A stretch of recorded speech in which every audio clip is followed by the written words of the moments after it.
Hello dear students, मैं मंतोष मिश्रा भारत, आपके English का टीचर, फ्रेंड, फिलोसोफर और गाइड। आज मैं आपके साथ एक बहुत ही इम्पोर्टेंट मुद्दा डिस्कस करने आया हूँ, जिसको हम लोग आम जीवन में असफलता कहते हैं। इससे पहले क्या जो मैंने वीडियो डाला था जीवन के पहलुओं से रिलेटेड, तो उससे आपने बहुत अच्छी तरह से पसंद किया और वीडियो बनाने की मांग की। तो मैंने सोचा कि जब आपको ये वीडियो पसंद आ रहे हैं तो मैं और वीडियो क्यों ना बनाऊं। तो मैं जीवन से जुड़ी हुई वास्तविक चीज़ों को विश्लेषण करता हूं और अपने अनुभव साथ साथ जो दुनिया में मैंने देखा है उसे भी आपसे शेयर करना चाहता हूं। असफलता एक ऐसी चीज़ है जो हर एक इंसान के जीवन में आता है, हर एक इंसान के जीवन में। कुछ लोग असफलता से बहुत ज़्यादा परेशान हो जाते हैं, घबरा जाते हैं। समझने की बात यह है, और इस वीडियो का टाइटल भी मैंने यही रखा है, लोग असफल क्यों होते हैं। अगर असफलता के कारण को हम जान लें तो हम कभी असफल हो ही नहीं सकते। असफलता के कारण में सबसे पहला, सबसे महत्वपूर्ण कारण जो आता है वो आता है हमारे लक्ष्य का हमारे सामने क्लियर नहीं होना। इसको हम तो कहते हैं क्लैरिटी ऑफ विजन। अब जैसे इस बात की बात करते हैं तो कई लोग ये क्वेश्चन करते हैं कि ऐसा कैसे हो सकता है। हमारा तो विजन बिल्कुल क्लियर है कि हमें आईएएस बनना है, हमें इनकम टैक्स इंस्पेक्टर बनना है, हमें एग्जामिनर बनना है, हमें डॉक्टर बनना है, हमें इंजीनियर बनना है, हमें लेफ्टिनेंट बनना है। तो हमारा तो विजन बिल्कुल क्लियर है। तो ये कैसे कह सकते हैं कि हमारा विजन क्लियर नहीं है? ये क्लैरिटी ऑफ विजन नहीं है। आपको आईएएस बनना है, ये क्लैरिटी ऑफ विजन नहीं है। हमें एनडीए में जाना है, ये क्लैरिटी ऑफ विजन नहीं है। हमें इनकम टैक्स इंस्पेक्टर बनना है, सिर्फ इतना ही क्लैरिटी ऑफ विजन नहीं है। इसको जरा एग्जाम्पल से समझिए। सपोज कीजिए कि मेरी माँ बहुत बीमार है, हॉस्पिटल में है, और डॉक्टर ने मुझे ये कहा है कि आधे घंटे के अंदर ये दवाई है, ये लाकर तुम नहीं देते हो तो तुम्हारी माँ मर जाएगी। आधे घंटे का टाइम है और तुम्हारा टाइम ये शुरू हुआ, ये रहा पर्चा, दवाई लेकर आओ। और मैं गया दवाई लेने के लिए। दवाई लेने के लिए जैसे रास्ते में मैं जा रहा था कि मेरे सामने स्वर्ग से एक अप्सरा उतरी और उसने कहा कि मंतोष, तुम्हारा इंतजार मैं बहुत दिनों से कर रही थी, तुम्हारे लिए मैं आई हूँ, मैं तुम्हारी ही हूँ, मुझे तुमसे ही शादी करनी है और अभी करनी है, और मुझे अभी वापस तुम्हें लेकर जाना है अपने लोक में, स्वर्ग में जाकर जाना है, वहाँ तुम्हें रहना है। तो क्या मैं उसके साथ चला जाऊँगा?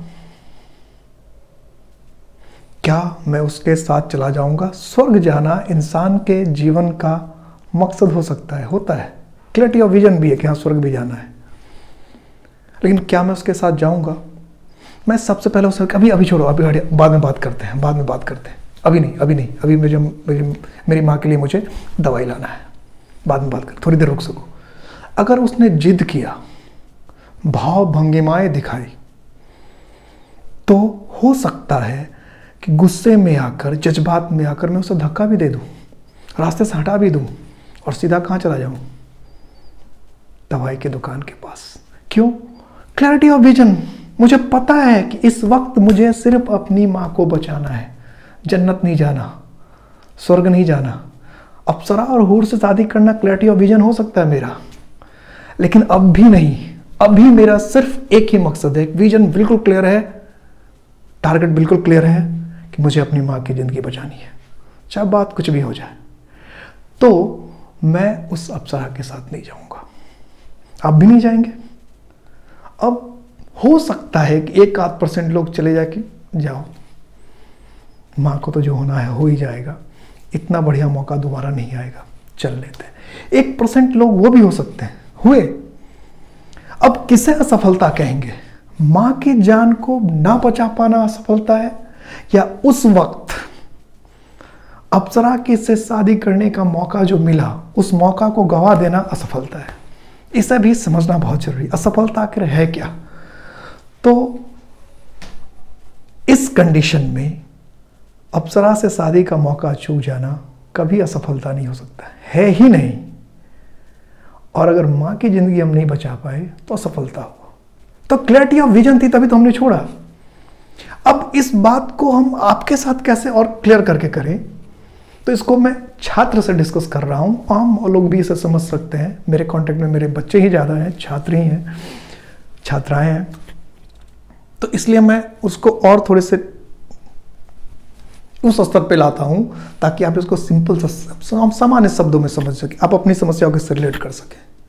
कि अगर हम क्लास में बैठे हैं आईएएस बनने के लिए, या हम क्लास करने के लिए जा रहे हैं आईएएस बनने के लिए, इनकम टैक्स इंस्पेक्टर बनने के लिए, और हमारे क्लास में अगल में बगल में कोई आकर खूबसूरत कोई सहपाठी या सहपाठिनी बैठ गई, और अगर हमारा मकसद ये हो गया कि हम इनके साथ अपना रिलेशन बेहतर करके इनके साथ अपनी ज़िंदगी को बेहतर करने पर ध्यान दें तो बहुत अच्छा हो, तो क्लैरिटी ऑफ विजन हमारा नहीं है।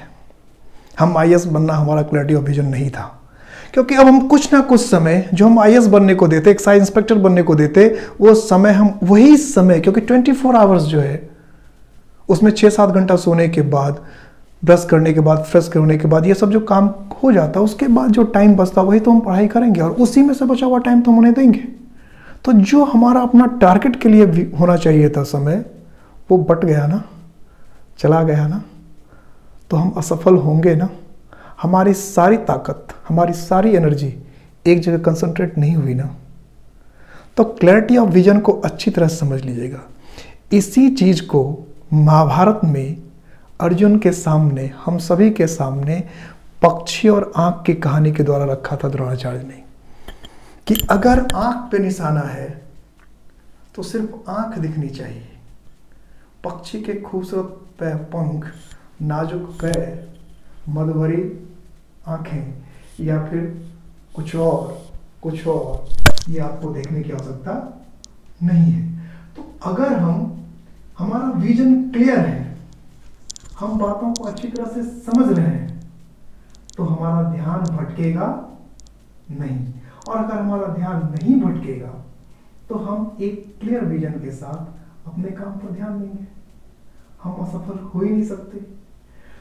दूसरी बात समझिएगा असफल होने का कारण, कि बार बार कई बार हम लोग जो असफल होते हैं उसका एक बहुत महान कारण भी हो सकता है। हो सकता है कि ईश्वर, नेचर आपके लिए बहुत बड़ी चीज रखना चाहता हो।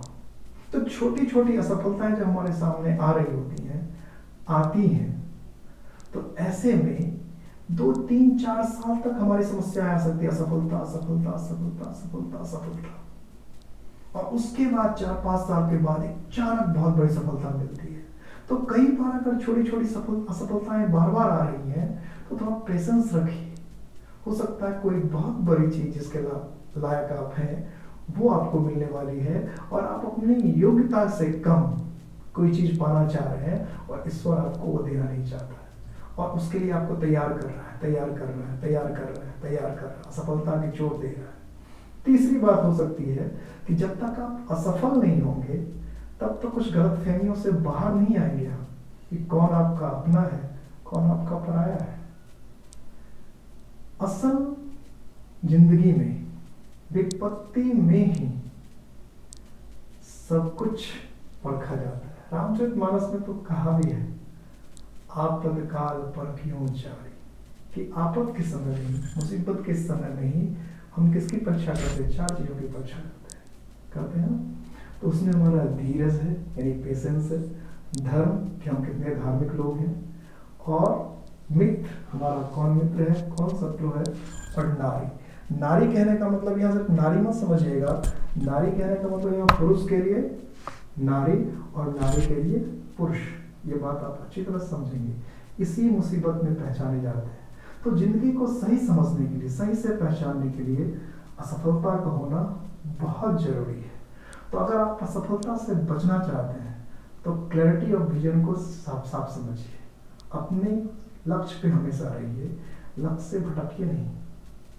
चौथी बात को समझिए कि जब हम एक स्टूडेंट की तरह सोचते हैं तो हमें लगता है कि अगर हमारा 27 हमारा लास्ट एज है, 31 है, तो हमारे दिमाग में कहीं ना कहीं रहता है कि अभी 4 साल है, अभी 5 साल है। तो ये जैसे ही हमारे दिमाग में आता है तो हमारी तैयारी का जो फोर्स होता है वो कम हो जाता है। तो ऐसी परिस्थिति में आप तैयारी के फोर्स को बनाए रखने के लिए अपने सारे चांस को मत काउंट कीजिए। आप सिर्फ समझिए कि यही साल, एक साल ही आपका आखिरी साल है। 21 के हैं आप, तो 21 में ही आपको जॉब चाहिए, सिलेक्शन चाहिए। 6 इयर्स आप वेट नहीं करेंगे। यही जो 6 ईयर वेट करने के लिए आप सोचते हैं, इसी में कई चीजें एंट्री मार लेती हैं, डिस्ट्रैक्शंस आपका लाइफ में चली आती है। तो अपने आप को ज्यादा समय देने की जरूरत नहीं है, सारे चांसेस को, सारे चॉइसेस को अवेल करने की जरूरत नहीं है। इन चीजों पर ध्यान दें, असफलता आपसे दूर रहेगी। मैं ईश्वर से प्रार्थना करूंगा और आपके लिए दुआ करूंगा कि आपके जीवन में असफलता अगर आए तो आपको एक मजबूत इंसान बनाए और यथाशीघ्र आपके जीवन में सफलता आए। ठीक है, मिलते हैं नेक्स्ट वीडियो।